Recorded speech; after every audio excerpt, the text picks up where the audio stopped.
Welcome to the Explainer. Today, we're going to get into a tiny, tiny detail in Arabic grammar that honestly makes a world of difference. It's the one thing that separates a simple label from a complete thought. So, let's dive right in. Okay, take a look at this. On the left, we've got hada as-siratu, which translates to this path. And on the right, hada siratan, which means this is a path. See the difference? One's just an idea hanging in the air, and the other is a full-blown sentence. The difference in Arabic is almost invisible, but the impact on the meaning, it's huge. So how in the world are you supposed to tell them apart? That's exactly what we're going to break down. Here's our game plan. We'll start by really digging into that fundamental difference.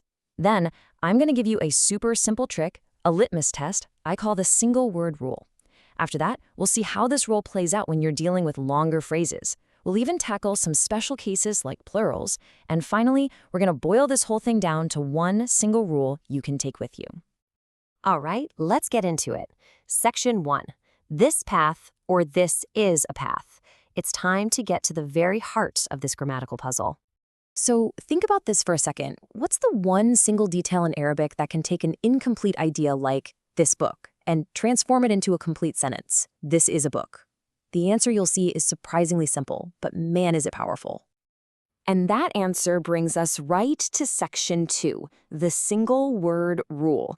I want you to think of this as your go-to litmus test. It's the tool you can use anytime to figure out if you're looking at a phrase or a full sentence. And the star of the show here is the definite article L. It's pretty straightforward. When you see L tacked onto the front of a noun, that noun becomes definite. What grammarians call marifa.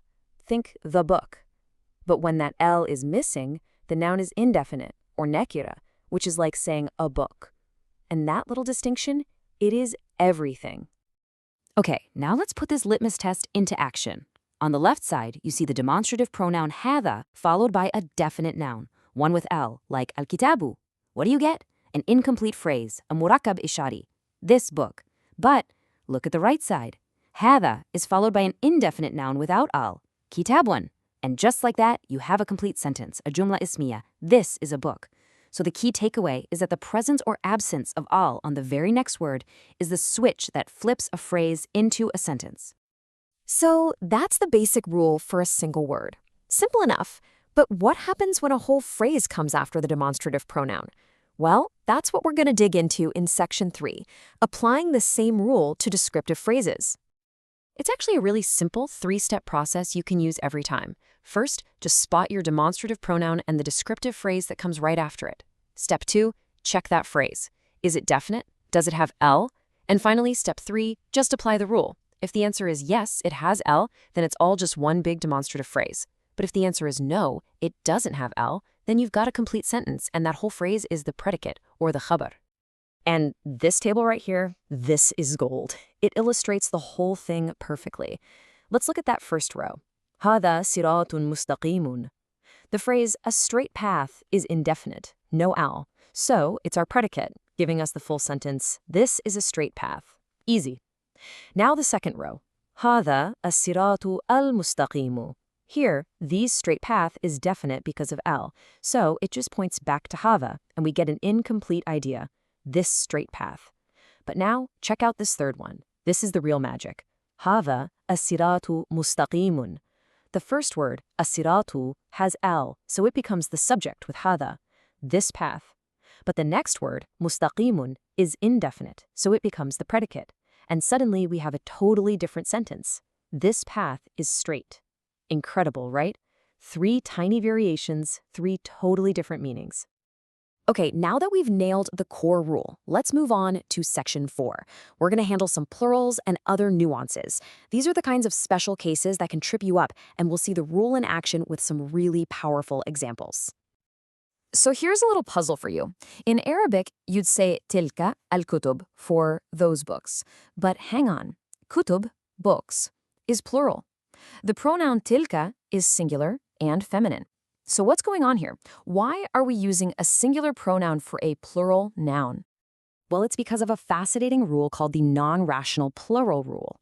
In Arabic, when you have a plural of a non-human or inanimate thing, like books or rivers or pens, the grammar treats that whole group as if it's a single feminine noun.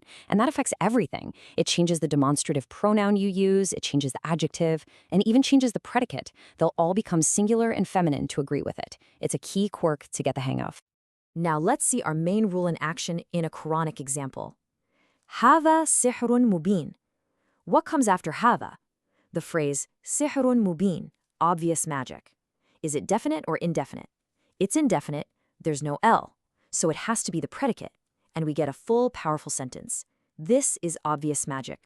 Here's one more, just to really drive the point home. هذا بلاغ للناس.